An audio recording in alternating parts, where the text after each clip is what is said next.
You know that feeling when someone says something so cutting, so utterly dismissive, it just stops you cold? Like a punch to the gut that leaves you breathless? Well, can you imagine your own sister-in-law at a family barbecue, laughing right in your face and saying, "If you disappeared tomorrow, no one would even notice"? And then, the whole table erupts in laughter. Even your husband. For me, that was the moment everything changed. I just looked her straight in the eye, raised my hot dog, yeah, hot dog, and said, "Challenge accepted." What happened next? I vanished. I'm Vanessa, 34, and for 7 years, despite being married to Gregory, I always felt like an outsider in his family. The Caldwells. They were a world unto themselves. Last summer, at their annual barbecue, I held on to this tiny, fragile hope that maybe, just maybe, things would finally be different. That I'd finally belong. But Gregory's sister, Amanda, she had other plans. We were all gathered around the picnic table, the air thick with the smell of barbecue and privilege. I was trying to share some good news about a graphic design project I was working on, something I was really proud of. Amanda, though, she just cut me off, a smirk playing on her lips. "If you disappeared tomorrow," she said, so casually, so cruelly, "no one would even notice." The table exploded with laughter. And that laughter, it echoed. It resonated with 7 years of feeling invisible. Even Gregory, my husband, chuckled. But in that instant, something inside me snapped. I didn't cry. I didn't storm off. I just met her gaze, held it, and in a voice that was eerily calm, I repeated, "Challenge accepted." I walked out of that house that night, cut all ties, and truly vanished. The real question is, what happened when I reappeared a year later? Gregory and we met back in our final year at university. I was a graphic design student, juggling classes with a part-time job at a coffee shop just to pay tuition. He was coasting through his business degree, completely funded by his parents. We connected one late night when he came in for a study session, and we started talking about the book I was reading behind the counter. Our romance was a whirlwind, really. 3 months in, we were inseparable. By graduation, he proposed with a ring that, honestly, probably cost more than my entire student debt. I was completely swept away by his charm, his intelligence, and what I genuinely believed was true love. When we married a year later, I didn't just think I was entering a partnership. I thought I was entering a new family. The Caldwells. They were everything my family wasn't. Affluent, well-connected, tight-knit in their own unique way. Richard, Gregory's father, built a marketing firm from the ground up, a genuine titan of industry. Patricia, his mother, managed their social calendar with military precision, serving on 3 charity boards. Amanda, his sister, was already a junior executive at their father's company by 27, following perfectly in his footsteps. Michael, the younger brother, he was the family rebel who still somehow landed a cushy job at his uncle's investment firm. My own background couldn't have been more different. I was raised by a single mother who worked 2 jobs, a woman who taught me the true value of a dollar and the dignity of hard work. My sister, Olivia, and I shared a bedroom until I left for college. Holidays for us meant homemade gifts and potluck dinners with our neighbors. It was a simple, loving life. So, when I first visited the Caldwell's sprawling colonial home, it truly felt like I'd stepped onto a movie set. The class differences, they were subtle but persistent. Patricia would compliment my crafty design work as if it were a cute hobby, not my actual profession. Richard would explain basic business concepts to me at dinner, even though I'd been running my own freelance business for years before meeting Gregory. And Amanda? Oh, Amanda. She'd helpfully correct my pronunciation of wine varieties or designer names, always with that saccharine smile that just made your teeth ache. "They mean well," Gregory would always say whenever I brought up these microaggressions. "Amanda's just trying to help you fit in. That's how she shows love." But Amanda's love felt more like a slow poison.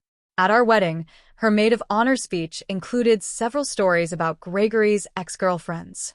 When we announced we were buying our first home, she questioned if the neighborhood was really the right fit for a Caldwell. And when I landed a major client, she wondered aloud if they'd hired me because of Gregory's family connections. Despite all of this, I tried. God, how I tried. I volunteered for Patricia's charity events. I referred clients to Richard's firm.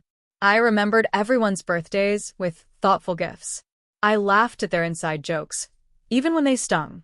I dressed differently for family gatherings, adopted their vernacular, swallowed my working-class pride when conversations turned to vacation homes and boarding schools. I tried to mold myself into someone they would accept.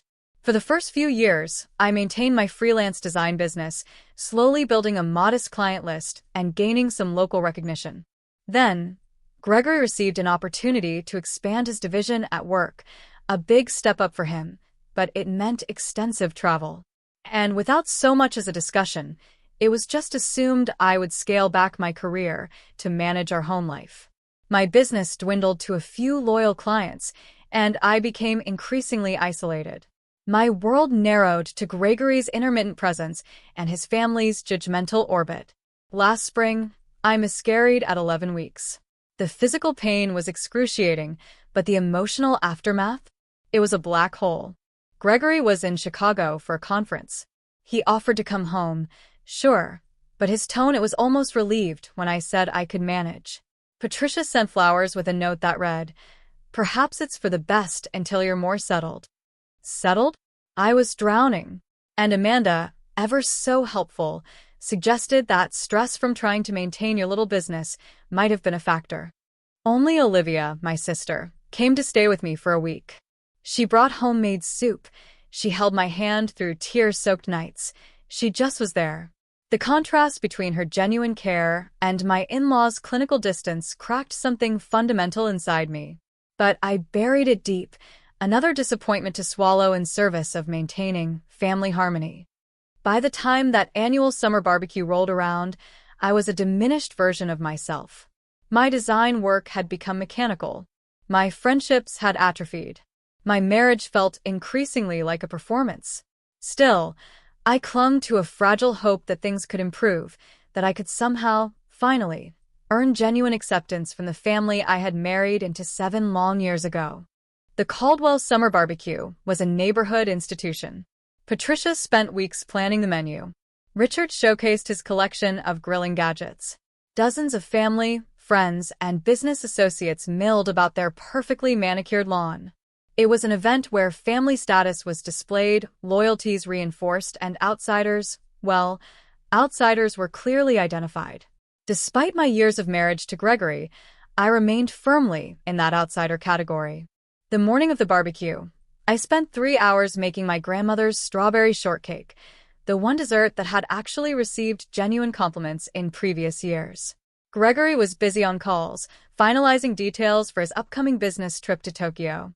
When it was time to leave, he rushed me out the door, more concerned about being fashionably late than actually late.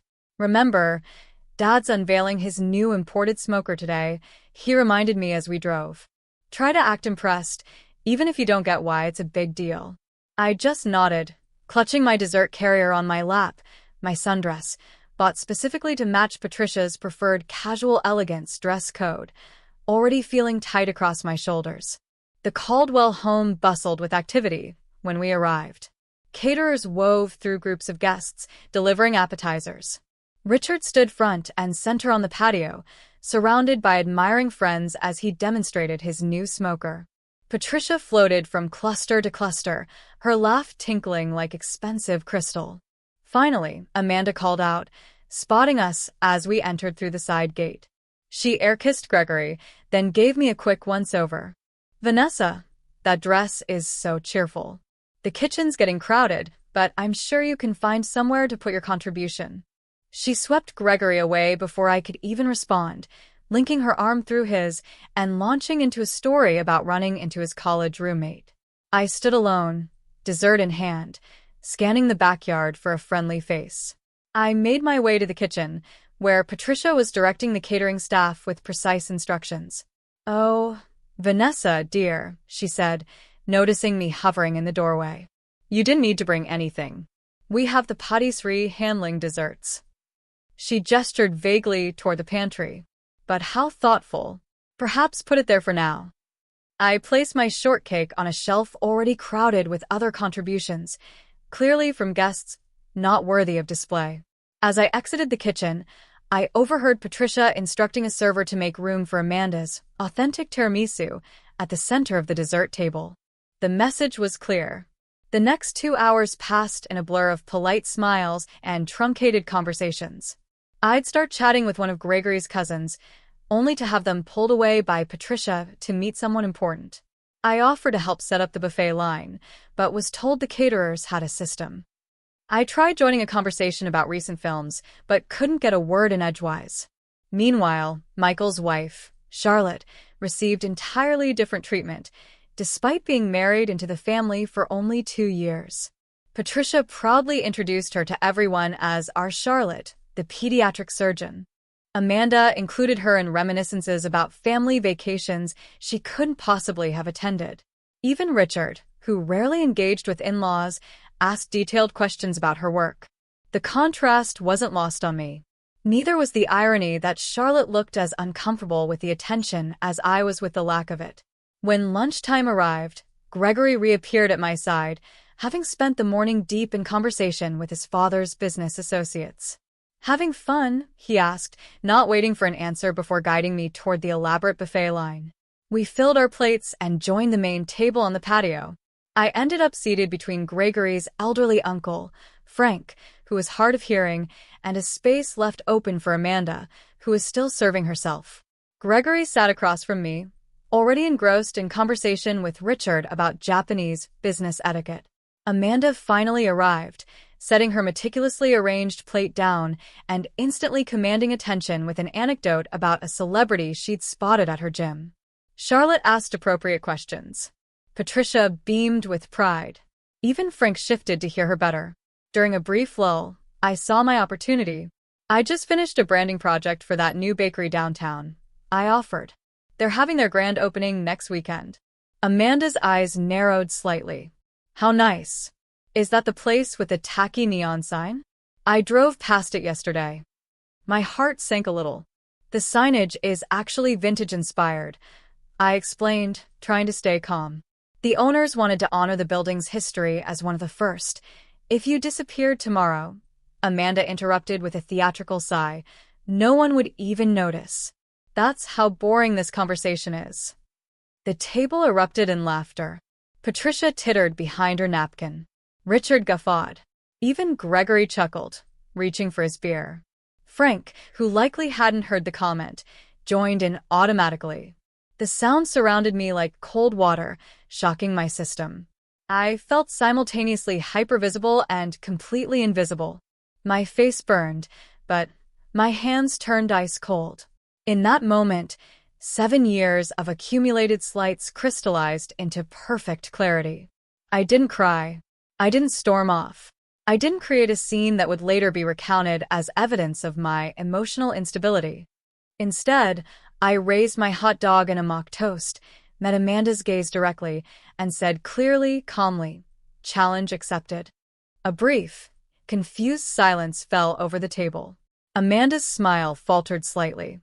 Gregory looked between us, sensing something had shifted, but unable to identify what. Then Patricia chirped, "Who's ready for Richard to carve the brisket?" And the moment, the terrifying, liberating moment, passed. For the remainder of the afternoon, I observed rather than participated. I watched how easily they all moved through their world of assumed privilege and belonging. I noted how Gregory seamlessly blended with his family, occasionally throwing me an absent smile. I cataloged every slight, every exclusion, every moment I was spoken over or around. Most importantly, I listened to the quiet voice inside me that had been whispering for years. Now, finally, it was loud enough to hear, "You deserve better than this." By the time we gathered our things to leave, my decision was made. The only question remaining was how to implement it.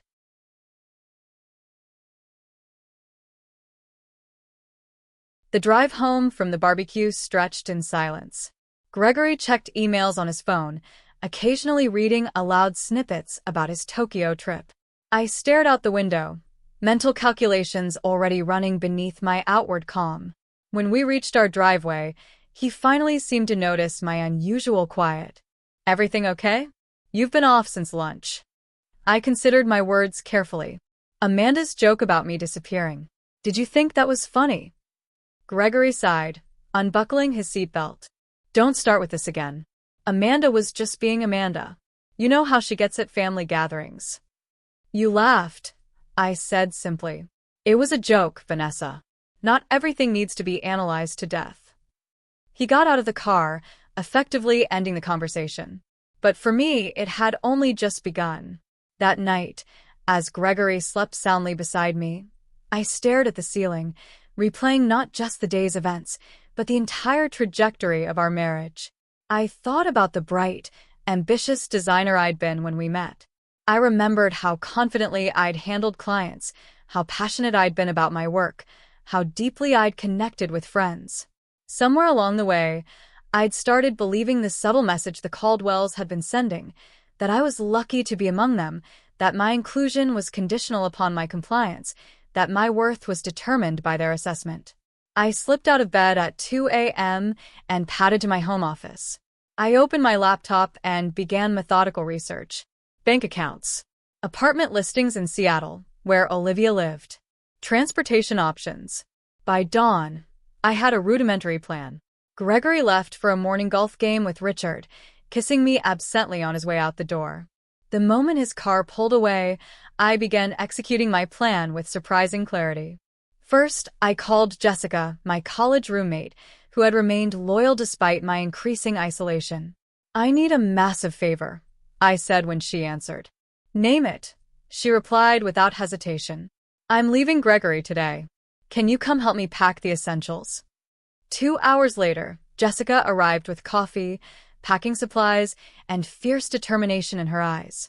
We worked efficiently, identifying what I truly needed versus what could be replaced. Clothes, personal documents, irreplaceable mementos, and my design equipment took priority. "I can store whatever doesn't fit in your car at my place," Jessica offered, carefully wrapping a framed photo of my mother and me. While Jessica organized the physical items, I handled the financial separation. I transferred exactly half of our joint savings into my personal account, not a penny more. Despite the temptation, I paid my share of the monthly bills that were due. I made a list of subscriptions and services to transfer or cancel. By mid-afternoon, my car was packed with the distilled essence of my life. Jessica hugged me fiercely before getting into her own vehicle. "Call me when you're settled for the night. And Vanessa, I'm proud of you." Alone in what had been our home for 5 years, I wrote Gregory a letter. I kept it simple, stating that I needed time away to reevaluate our marriage. I explained that I had taken only what was indisputably mine and had contributed to outstanding bills. I asked for space and no contact while I sorted through my feelings. I did not share my destination. As a final act, I removed my wedding ring and placed it atop the letter on the kitchen counter. Next to it, I left a copy of Amanda's cruel joke, written verbatim, with the date and location noted clinically. Before leaving, I allowed myself one moment of sentimentality. I picked up our wedding photo from the hall table. We looked so happy, so full of possibility. Gregory's smile reached his eyes back then. My own face shone with a hope and confidence I barely recognized now. "Goodbye," I whispered, replacing the frame and walking out the door without looking back. The sensation of driving away from our suburban neighborhood was both terrifying and exhilarating. With each mile marker, the tightness in my chest loosened incrementally. By the time I crossed the state line, I felt like I could fully breathe for the first time in years. I checked into a modest hotel that evening, using the credit card I'd maintained separately throughout our marriage. The room was simple but clean, nothing like the luxury accommodations the Caldwells considered standard. After confirming my safe arrival to both Jessica and Olivia, I turned off my phone. Gregory would be home by now, finding an empty closet and my letter. The thought brought neither satisfaction nor guilt, only a strange numbness. In the quiet anonymity of the hotel room, I curled under unfamiliar blankets and fell into the deepest sleep I'd had in months. Morning brought the first wave of messages when I briefly turned on my phone. Gregory's communications evolved exactly as I'd expected. Confusion, then irritation, then concern, then anger. Where are you? Call me. This is ridiculous. Come home so we can talk. Your mother is worried. At least let her know you're safe. You're being incredibly selfish right now. I have the Tokyo trip in 3 days. Fine. Take your space. We'll talk when I get back. Not once did he mention Amanda's joke or his laughter. Not once did he acknowledge any understanding of why I might have left. I sent a brief text to my mother, assuring her of my safety, but requesting privacy. Then I turned off my phone again and opened my laptop to search for longer-term accommodations in Seattle. The challenge had been accepted. Now came the hard part, disappearing not just physically, but untangling myself from the identity I'd constructed as Gregory Caldwell's wife. I was about to find out if Amanda was right, if my absence would go completely unnoticed, or if I could rebuild a life where my presence mattered on my own terms. Seattle welcomed me with 3 days of continuous rain, as if washing away my old life. Olivia had found me a month-to-month furnished apartment in her neighborhood, a tiny studio with bay windows and creaking floors. After the sprawling suburban house Gregory and I had shared, the compact space should have felt claustrophobic. Instead, it felt like a snug cocoon. The building's nothing fancy. Olivia apologized as she helped me carry in my limited belongings. But the location is great, and the landlord doesn't ask too many questions. It's perfect, I assured her, running my hand along the worn but solid kitchen counter. It's just mine. That first week passed in a blur of practical arrangements. I opened a new bank account at a local credit union. I set up mail forwarding through Jessica, rather than leaving a direct trail. I purchased a new phone with a Seattle area code. I created updated profiles on freelance design platforms, carefully curating my portfolio to remove any work connected to Gregory's network. Gregory's messages continued, transitioning from anger to bargaining. Whatever's going on, we can work through it, he wrote. Just come home. I maintained my silence, not out of cruelty, but self-preservation. Every time I considered responding, I remembered the laughter around that picnic table, the years of subtle diminishment, the gradual erosion of my identity. Amanda posted a passive-aggressive Instagram story 2 weeks after my departure. Family is everything. You can't choose who stays and who goes. The comments filled with heart emojis from various Caldwell connections.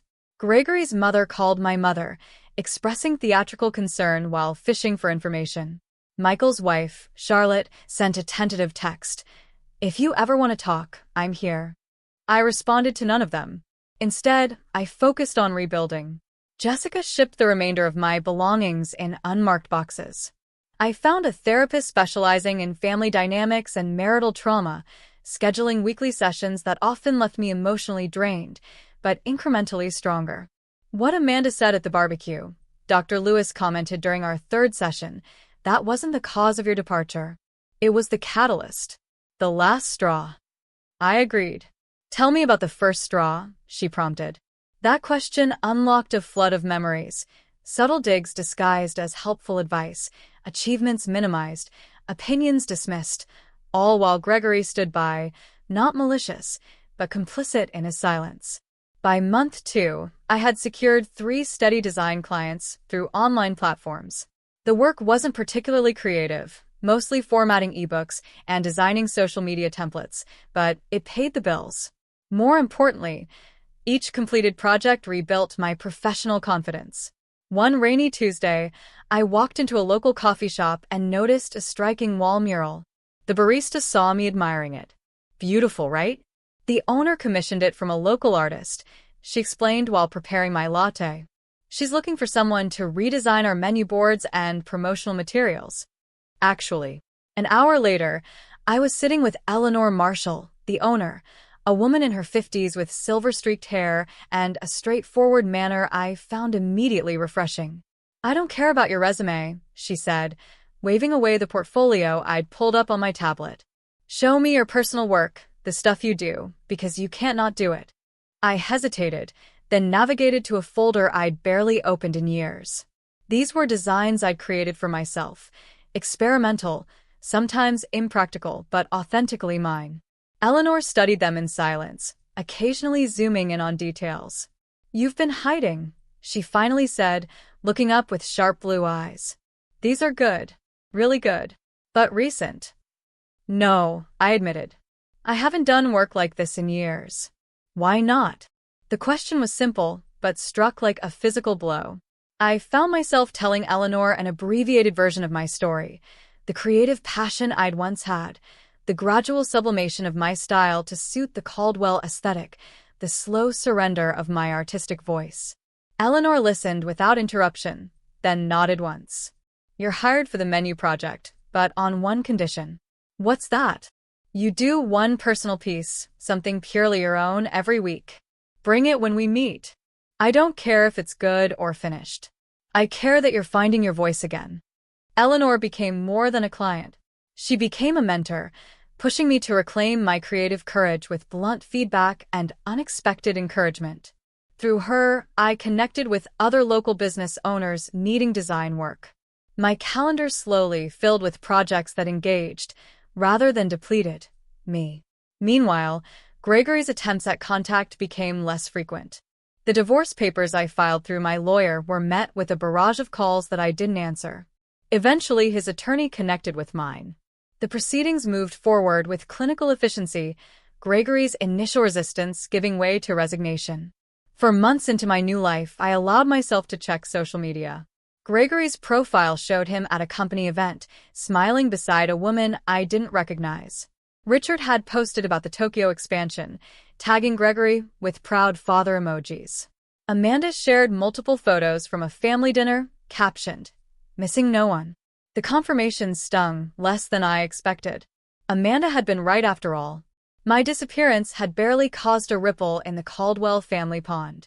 Somehow, this validation brought not pain, but liberation. I was no longer defined by their perceptions. 6 months to the day after leaving, I received the finalized divorce papers. Gregory had signed without contesting the straightforward division of assets. We'd negotiated, through our lawyers. No alimony either way. A clean split of joint property. Complete separation going forward. His only personal communication was a brief note. "I still don't understand, but I won't fight you anymore." That evening, I stood in front of my bathroom mirror and cut my hair, shedding the long style Gregory had always preferred for a modern bob that framed my face. The woman who stared back seemed both familiar and new, thinner, perhaps, with faint lines around her eyes, but with a clarity of gaze I hadn't seen in years. By month 8, my design business had expanded enough to require a small workspace outside my apartment. I rented a desk in a cooperative creative studio, surrounded by other independent artists and entrepreneurs. For the first time since college, I had colleagues who valued my input and challenged my ideas on equal footing. When the anniversary of my departure approached, I no longer needed to check social media to know what the Caldwells were doing. They had receded from my daily thoughts, becoming characters in a story I'd lived through, rather than active presences in my life. Meanwhile, my new world continued expanding. A branding project for a local artisan food company won regional recognition. My redesign of Eleanor's coffee shop attracted attention from a lifestyle magazine. A comment I made during a design workshop led to an invitation to speak at a creative conference. 1 year after Amanda's fateful joke, I was no longer invisible. I had built a life where my presence was not only noticed but valued, where my voice was heard rather than interrupted, where my contributions were recognized rather than dismissed. The challenge had been met, but the story wasn't over yet. The email from Westwood Creative arrived exactly 52 weeks after the barbecue that changed everything. The subject line was innocuous, seeking designer for national campaign. But the content sent a jolt through my system. "Your work for Rinner Artisan Foods caught our attention. We're developing a campaign for Sheffield consumer brands and believe your aesthetic would be perfect for the project. Initial meeting next week if interested." Sheffield Consumer Brands was a subsidiary of Caldwell Marketing Group, Richard's company. The coincidence seemed too precise to be accidental. I called Eleanor, who had become my sounding board over the past year. It could be completely legitimate, she reasoned after I explained the connection. Your Rinner campaign was featured in 3 industry publications.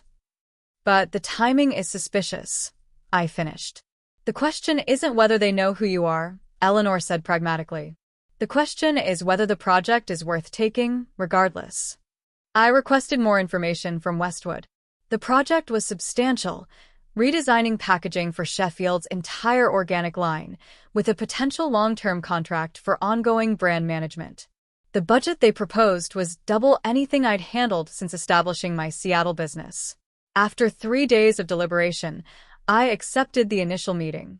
If this was a Caldwell orchestration, I wanted to face it directly rather than wonder.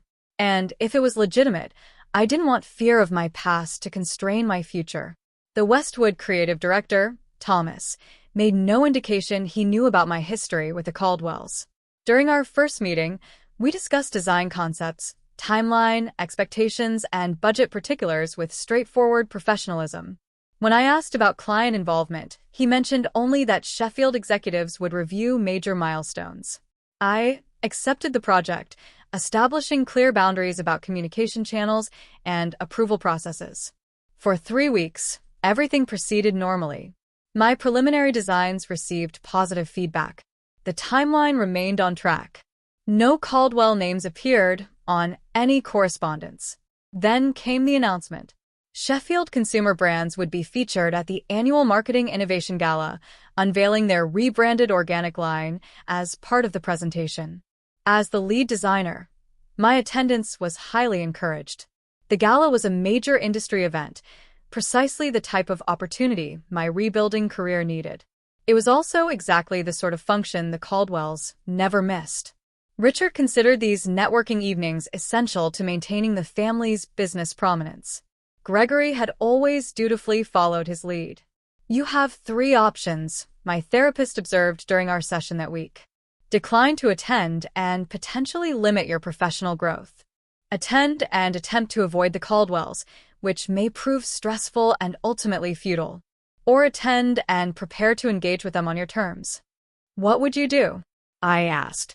Dr. Lewis smiled slightly. I'm more interested in what Vanessa today would do, as opposed to Vanessa from a year ago. The question lingered as I left her office. Last year's Vanessa would have either declined the event entirely or attended as Gregory's apprehensive shadow, dreading Amanda's barbed comments and Patricia's conditional approval. But I wasn't that person anymore.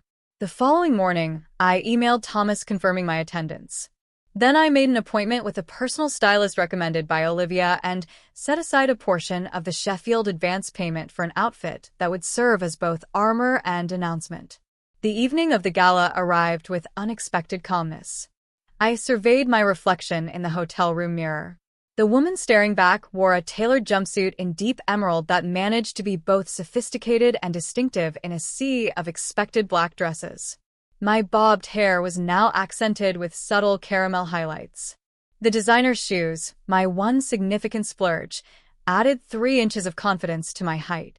Most transformative, however, was the expression in my eyes.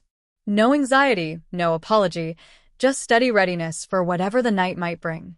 The venue was a restored historic theater downtown, its grand lobby transformed with strategic lighting and minimalist floral arrangements. I checked in at the registration desk, accepting my name badge and the signature cocktail offered by circulating waitstaff. I had barely taken 2 sips when Thomas appeared at my elbow, already introducing me to a cluster of industry executives. Their business cards disappeared into my clutch as we discussed emerging design trends and market demographics. I found myself speaking with easy authority. My opinions met with thoughtful nods rather than polite dismissal. 40 minutes into the event, I was deep in conversation with a magazine editor when I felt a shift in the room's energy. I didn't need to turn to know that the Caldwells had arrived. Richard's booming laugh confirmed it moments later. I maintained my position, finishing my point about consumer psychology before excusing myself to visit the bar. As I waited for a sparkling water, I carefully scanned the room. Richard and Patricia stood near the entrance, holding court among admirers. Amanda wasn't immediately visible. And then I saw Gregory. He was standing slightly apart from his parents, looking thinner than I remembered, and somehow diminished despite his perfect tailoring. Our eyes met across the crowded space. His widened in unmistakable shock, lips parting slightly as if to speak despite the distance between us. I held his gaze steadily, neither smiling nor frowning, then deliberately turned my attention to the bartender, thanking him for my drink. The first encounter came minutes later. Richard approached while I was examining the event program. "Vanessa," he said, his tone conveying neither warmth nor hostility. "Quite a surprise." "Richard," I nodded, meeting his gaze directly. "I'm the lead designer for Sheffield's organic rebrand." He blinked, momentarily disconcerted by my calm demeanor. I hadn't made the connection. Their creative is being handled externally through Westwood. "Yes, I'm working with Thomas's team. The preliminary market testing has been quite positive." I spoke as I would to any client executive, professional and assured. "I see." He seemed to reassess me, noting the changes a year had brought. "Your work has evolved since you left." "Not evolved," I corrected with a small smile. "Returned to its authentic direction." Richard shifted uncomfortably. "Patricia is here somewhere. I'm sure she'd want to say hello." "Of course," I replied, neither encouraging nor discouraging the prospect. As Richard moved away, presumably to report his discovery to the family, I rejoined the Westwood team, seamlessly integrating into their conversation about upcoming presentation logistics. From the corner of my eye, I could see the ripple effect as Richard spoke to Patricia, whose perfectly maintained composure slipped momentarily as she sought me in the crowd. The Sheffield presentation was scheduled for the middle of the evening. As the time approached, Thomas guided me toward the staging area. We were nearly there when Amanda stepped directly into our path.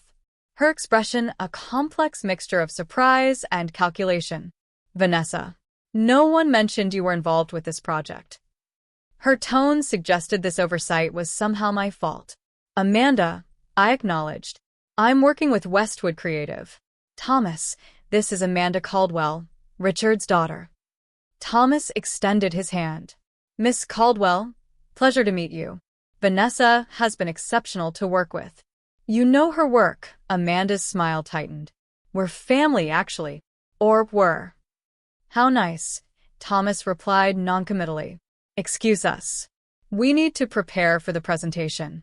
As we walked away, Thomas glanced at me questioningly, but respected my privacy enough not to pry. I appreciated his professionalism more than he could know. The presentation itself passed in a focused blur. I spoke about design philosophy and consumer connection, demonstrated key elements of the rebranding strategy, and answered questions with composed expertise. The audience response was overwhelmingly positive, with several spontaneous rounds of applause. From my position on stage, I could see the entire Caldwell family seated together near the front. Patricia maintained a neutral expression throughout. Richard nodded occasionally at particularly impressive metrics. Amanda whispered something to the woman beside her, her face unreadable. Gregory watched me with undisguised intensity, his eyes never leaving my face. After the formal presentation concluded, I was immediately surrounded by attendees with questions and compliments. Business cards were exchanged, potential opportunities mentioned, connections established. This professional validation, earned entirely through my own merit, felt like the sweetest possible vindication. Eventually, the crowd thinned as people moved toward the dinner portion of the evening. I was gathering my presentation materials when Gregory finally approached, alone. "You look well," he offered, hands tucked awkwardly in his pockets. "Thank you," I replied simply. "I didn't know you were in Seattle." "That was intentional," he nodded, accepting this truth. "Your presentation was impressive. You always were talented." "I always am talented," I corrected gently. Present tense. Gregory looked down, then back up with unexpected directness. "I've thought a lot about what happened, about Amanda's joke and everything before that. I didn't understand at first, but this past year has been—" He paused, searching for words, clarifying. "I'm glad to hear that," I said, meaning it. "I miss you," he admitted quietly. The words hung between us, once so desperately desired, but now arriving too late. I felt no triumph in his regret, No vindictive pleasure in his loneliness, just a calm certainty that I'd made the right choice. "I need to join my team for dinner," I said, neither cruel nor encouraging. "Will you be at tomorrow's workshop?" "Yes, I'm presenting the digital integration segment," he nodded again. "Maybe we could get coffee afterward, just to talk?" I considered his request, weighing my own emotional landscape. "I can spare half an hour," I conceded. Professional courtesy. Relief flickered across his face. "Thank you." As I turned to leave, Patricia appeared at Gregory's elbow, her social smile firmly in place. "Vanessa, darling, what an absolute delight to see you thriving." Her words were perfect. Her tone betrayed her discomfort. "Patricia," I acknowledged. "I hope you're well." "We've all missed you at family gatherings," she continued, the practiced life falling easily from her lips. "No one makes strawberry shortcake quite like yours." The old Vanessa would have accepted this olive branch, however disingenuous. The new Vanessa held her ground. "That's interesting," I replied pleasantly. I recall my shortcake being relegated to the pantry while Amanda's tiramisu took center stage at the last gathering I attended. Patricia's smile faltered briefly before recovering. "A simple misunderstanding, I'm sure." "Multiple simple misunderstandings over 7 years," I agreed, maintaining my pleasant tone. "How fortunate that I now work in environments where such misunderstandings rarely occur." Before Patricia could respond, the event coordinator announced dinner seating. I excused myself with polite finality, joining the Westwood team at their assigned table across the room from the Caldwells. The remainder of the evening passed without further direct interaction, though I occasionally caught Gregory watching me from afar. As the event concluded, I declined the team's invitation for after-party drinks, preferring the quiet completion of returning to my hotel room alone. In the tranquil privacy of my room, I kicked off my designer shoes and stood at the window overlooking the glittering city. The confrontation I'd half-dreaded for months had come and gone, leaving me not depleted, but strengthened. I had faced the Caldwells not as an apologetic outsider, but as a successful professional in my own right. Amanda's challenge, "If you disappeared tomorrow, no one would even notice," had precipitated not just my physical departure, but a complete reinvention. The final irony was that by disappearing from their world, I had become more visible in my own. The morning after the gala dawned with unexpected sunshine streaming through my hotel room curtains. I prepared for the day's workshop with methodical focus, selecting a professional but comfortable outfit and reviewing my presentation notes over room service coffee. The Sheffield Marketing Workshop was being held in the hotel's conference center, a more intimate setting than the previous night's gala. As I arranged my materials at the presenter table, I spotted Richard engaged in intense conversation with Thomas near the refreshment station. Their discussion appeared businesslike, but not tense. Occasionally, Richard would nod or gesture toward the product displays. Attendees gradually filtered in, networking over pastries and coffee before finding seats. I was reviewing my slide deck one final time when Amanda entered, scanning the room with calculated casualness until her gaze landed on me. After a moment's hesitation, she approached, coffee cup clutched, perhaps too tightly. "Good morning," she offered, her tone carefully neutral. "Thomas speaks very highly of your work." "Thomas is an excellent creative director," I replied. "The entire Westwood team has been exceptional." Amanda shifted her weight slightly. "I didn't realize you'd established yourself in Seattle. Your presentation last night was impressive." Coming from Amanda, this reluctant acknowledgement was practically effusive praise. I thanked her with simple courtesy, neither overreacting to the compliment nor dismissing it. "Father is considering bringing the entire Sheffield account in-house after this campaign," she continued, watching me closely. "He's been impressed with the direction." I understood the subtext immediately. If Sheffield became a direct Caldwell marketing client, my work would either disappear or be attributed to their in-house team. The old insecurity flickered briefly before I extinguished it. "That would be Richard's prerogative as Sheffield's parent company," I said evenly. "However, Westwood has contractual provisions regarding creative attribution that are quite specific. Thomas is particularly careful about protecting his designer's work." Amanda's expression tightened almost imperceptibly. Before she could respond, the workshop facilitator called for everyone to take their seats. Our conversation ended with mutual professional nods, a far cry from our last interaction over hot dogs and cruel jokes. The morning sessions proceeded efficiently, with presentations on market analysis and consumer demographics. My segment on digital integration strategies was scheduled just before the lunch break. As I took the podium, I noticed Gregory slipping into the back of the room, clearly having timed his arrival for my presentation. I deliver my content with confident expertise, demonstrating how the packaging designs incorporated augmented reality features and seamlessly connected to the broader digital ecosystem. The question period afterward was lively, with engaged participants and thoughtful discussion. When Richard himself asked about implementation timelines, I answered with specific benchmarks already agreed upon with the Sheffield team. As attendees broke for lunch, Gregory made his way toward me, but was intercepted by a Sheffield executive with urgent questions. I used the opportunity to step outside for fresh air, needing a moment away from the Caldwell gravitational pull. The hotel's courtyard garden provided a quiet respite. I'd just settled on a bench when Patricia appeared on the pathway, her expression suggesting our meeting wasn't accidental. "You've always had excellent timing for escapes," she observed, smoothing her skirt as she sat beside me uninvited. "I prefer to call it recognizing when I need space," I replied. Patricia studied me with new attention.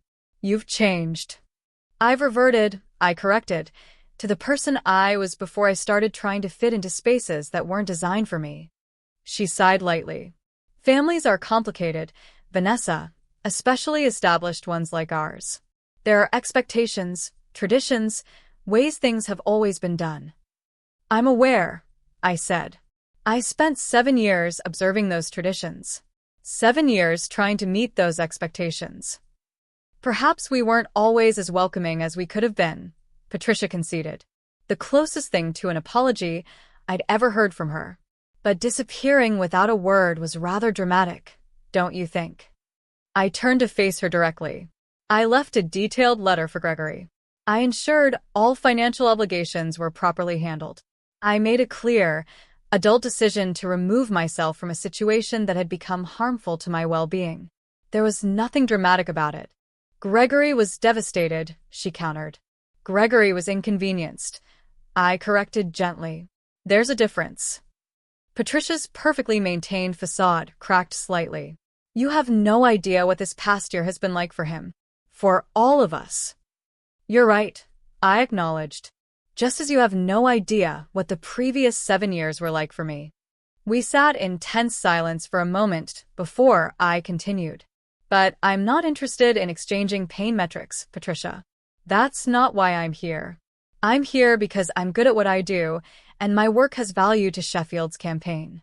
Something shifted in Patricia's expression. Not quite respect, but perhaps a new awareness. You always were stubborn. Determined, I countered with a small smile. Another distinction worth noting. As we headed back toward the conference center, Patricia asked an unexpected question. Will you be at the closing dinner tonight? Yes, Westwood has a table. She nodded thoughtfully. The salmon is usually excellent. It was such a normal, mundane observation, the kind mothers-in-law typically share with daughters-in-law, that it momentarily disoriented me. I murmured agreement as we rejoined the workshop, separating to our respective tables. The afternoon sessions focused on implementation strategies. I participated actively, but maintained professional distance, neither seeking nor avoiding the Caldwells. As the workshop concluded, Gregory finally managed to approach me directly. Still up for coffee? He asked, a hint of uncertainty in his voice. Yes, I agreed. There's a shop in the lobby. We walked together in silence, the familiarity of his presence beside me both strange and nostalgic. Once seated with our drinks, his usual Americano and my latte, ordered without need for discussion, the awkwardness intensified. Seattle suits you, he finally offered. It does, I agreed. The creative community has been welcoming. Gregory traced the rim of his cup. I've been in therapy since you left. Dad thought it was unnecessary, but he shrugged. It's been helpful. This surprised me. Gregory had always dismissed therapy as paying someone to tell you what you want to hear. I'm glad, I said sincerely. My therapist helped me understand some things about our marriage, about my family, about how I failed to see what was happening to you because it was easier not to. The acknowledgement was unexpected and disarming. For a moment, I glimpsed the man I had fallen in love with, thoughtful, capable of growth, willing to examine himself. Thank you for saying that, I replied quietly. I didn't stand up for you, he continued. Not against Amanda. Not against Mom. Not even against my own expectations that you would just adapt to whatever the family needed.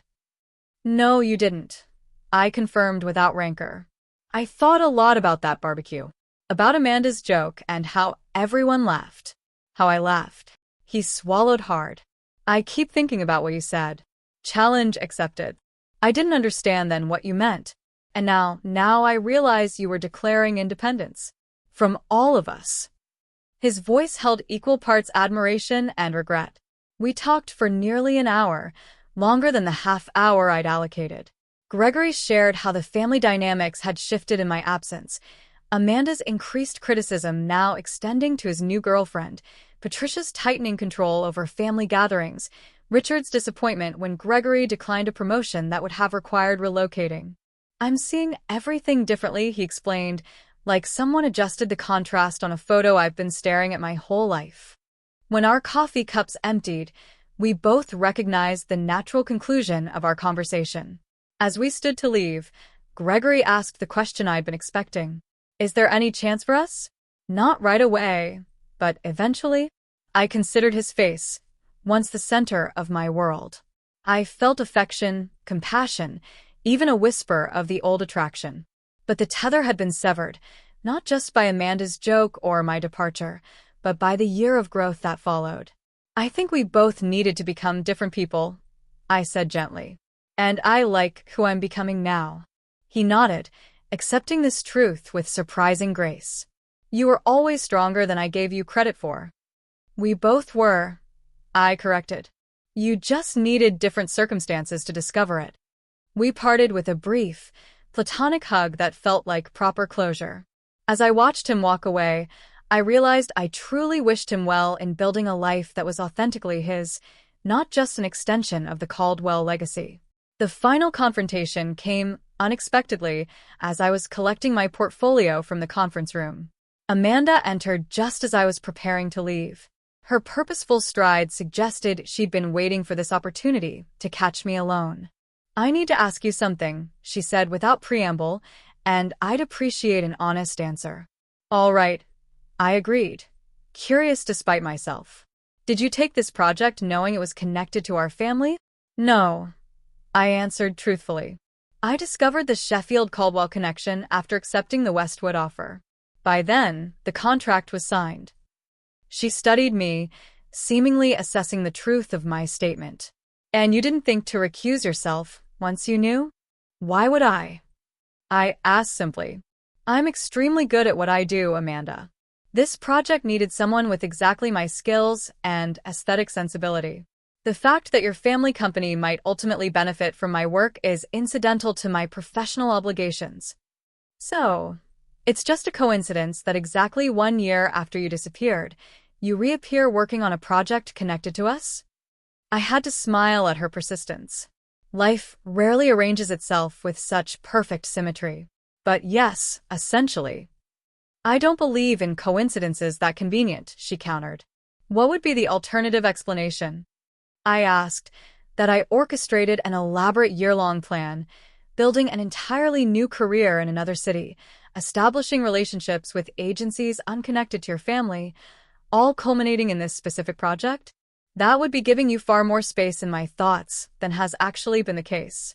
The blunt assessment landed visibly.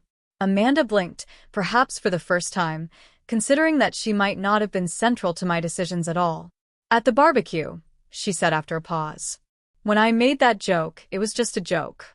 I never thought you'd actually leave. It wasn't just a joke, Amanda, I said. It was the articulation of something you'd been communicating for years, that I was dispensable, forgettable, unimportant. I kept my tone conversational rather than accusatory. And you weren't wrong in a way. In the context of your family, I was those things. What I needed to discover was that there are contexts where I'm not.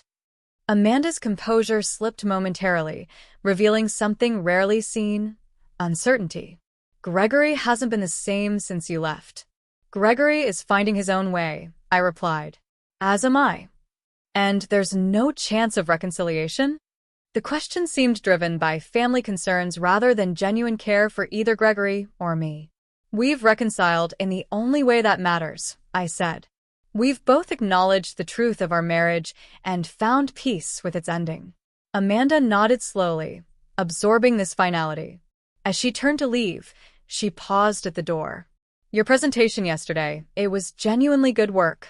I would have said so regardless of who you were. Coming from Amanda, this professional acknowledgement represented a fundamental shift. I thanked her with simple sincerity, neither overvaluing the compliment nor dismissing it. As I left the hotel to prepare for the evening's closing dinner, I felt a strange lightness. I had faced each Caldwell individually, navigating these encounters not as the insecure outsider of last year, but as a confident professional with clear boundaries. The family that had once loomed so large in my life now seemed properly proportioned, just people with their own limitations and complexities. The final dinner that evening unfolded with surprising ease. The Caldwells and the Westwood team were seated at separate tables, creating natural distance without obvious avoidance. When industry colleagues introduced me to Richard as the designer behind Sheffield's brilliant rebrand, he acknowledged my work with professional courtesy. When Patricia complimented my dress during a chance encounter at the dessert station, I accepted graciously. Most tellingly, when Amanda's presentation on upcoming marketing trends included a slide featuring one of my designs with proper attribution, I recognized it for what it was: a public, professional acknowledgement that would have been unthinkable a year ago. As the evening concluded, I exchanged contact information with several potential clients, confirmed next steps with Thomas, and said appropriate goodbyes to industry colleagues. Gregory approached briefly, simply wishing me safe travels and good luck with a sincerity that needed no elaboration. Leaving the venue, I felt no dramatic sense of triumph or closure. Instead, I experienced the quiet satisfaction of having reclaimed not just my professional identity, but my personal sovereignty. The Caldwells were now simply people I had once known intimately, who now occupied appropriate space in my past, rather than outsized significance in my present. Amanda's challenge, "If you disappeared tomorrow, no one would even notice," had been not just accepted, but transcended. I had disappeared from their world only to reappear transformed in my own. 1 month after the marketing conference, I sat across from Eleanor at our regular corner table in her coffee shop. Seattle rain tapped gently against the windows, creating a cozy backdrop for our conversation. "So, the Sheffield campaign officially launches next week," Eleanor noted, refilling my cup from the ceramic pot between us. "That must feel satisfying after everything." "It does," I agreed. Thomas called yesterday to say, early retailer response has been overwhelmingly positive. They're already discussing extending the rebrand to additional product lines. And the Caldwell connection? I considered the question thoughtfully. It's become professionally cordial. Richard's marketing director reached out about potentially collaborating on future projects through proper channels, with clear contracts. I haven't decided yet whether to pursue it. "That's quite an evolution," Eleanor observed. "From family outcast to sought-after professional resource. Life has interesting symmetries sometimes," I acknowledged with a small smile. The truth was, the Sheffield project had marked a turning point in my career. The visibility of the campaign had attracted attention from other potential clients. My portfolio now included work that reflected my authentic design voice rather than watered-down compromises. Most importantly, I approached each opportunity with clear boundaries and confidence in my value. The divorce had been finalized with surprising smoothness. Gregory had been fair in the financial settlement, even generous in certain aspects. We maintained no direct contact, but our respective lawyers reported professional cooperation throughout the process. My only personal request: keeping my original engagement ring that had belonged to my grandmother, rather than the Caldwell family diamond Gregory had later insisted I upgrade to, was granted without argument. My regular therapy sessions with Dr. Lewis continued, though we had reduced the frequency from weekly to bi-weekly. Our conversations had evolved from processing acute emotional trauma to exploring healthier patterns for future relationships and continued self-discovery. The interesting thing about healing, Dr. Lewis had noted in our last session, is that it's rarely a return to your previous state.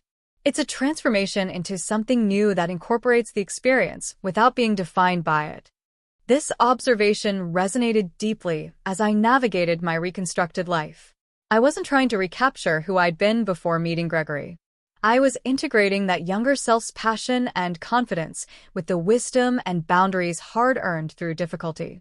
Jessica visited Seattle for a long weekend, marveling at the changes in both my external circumstances and internal landscape. "You laugh differently now," she observed during a hike through Discovery Park. "More from your belly, less from your throat."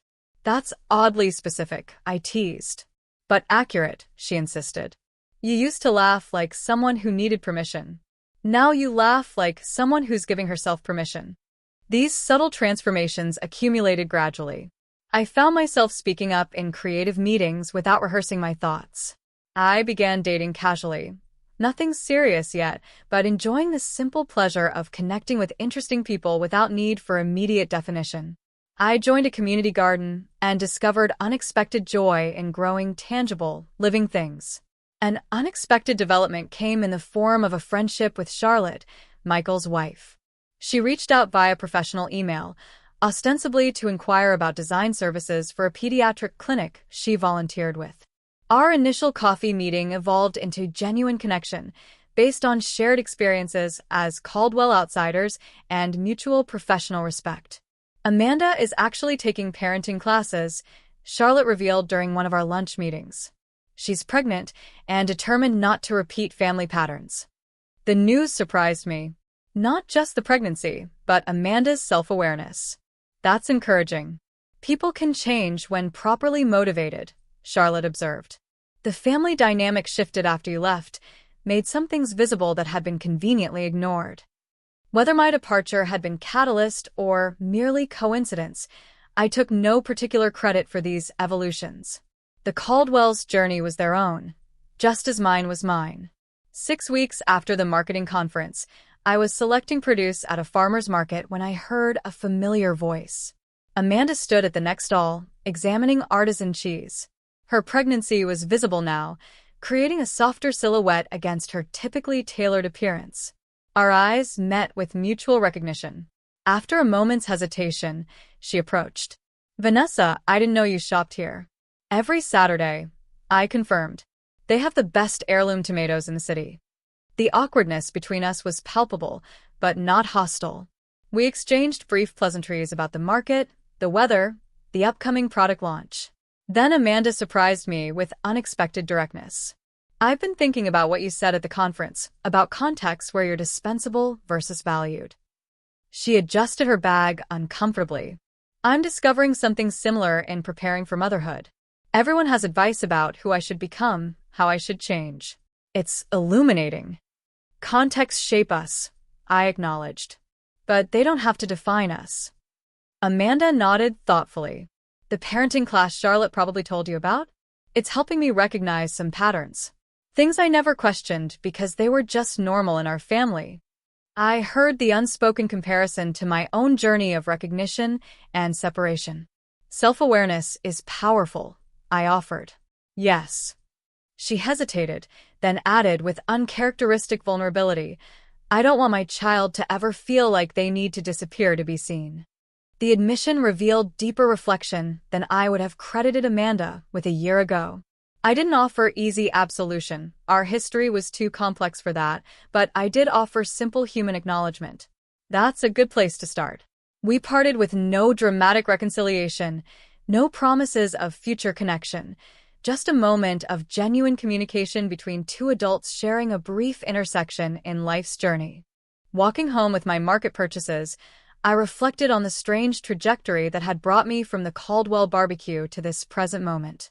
The challenge Amanda had unknowingly set, If you disappeared tomorrow, no one would even notice, had indeed been the catalyst for profound transformation. I had disappeared from a life where I was diminished, only to reappear in one where I was valued.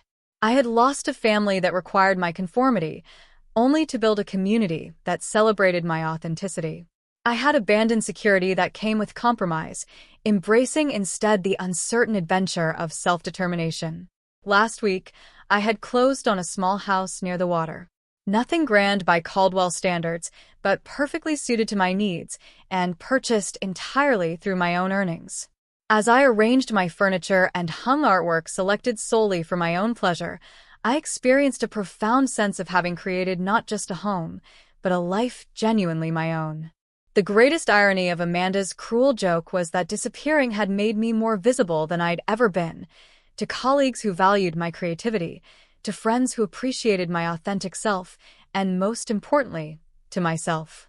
The challenge had been not just accepted, but transformed into an unexpected gift.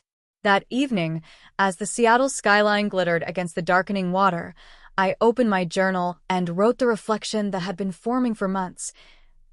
Sometimes we must disappear from others' narratives to discover our own. The most powerful response to being unseen is not demanding vision from blind eyes, but finding the context where our true selves are not just visible, but celebrated. The opposite of disappearing isn't being noticed. It's becoming so fully present in your own life that external validation becomes unnecessary. The woman who had raised a hot dog in defiant toast 1 year ago could never have imagined the journey ahead.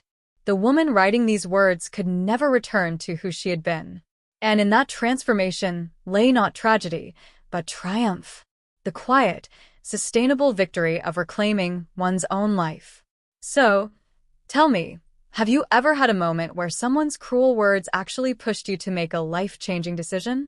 What did you do? I'd really love to hear your thoughts in the comments below.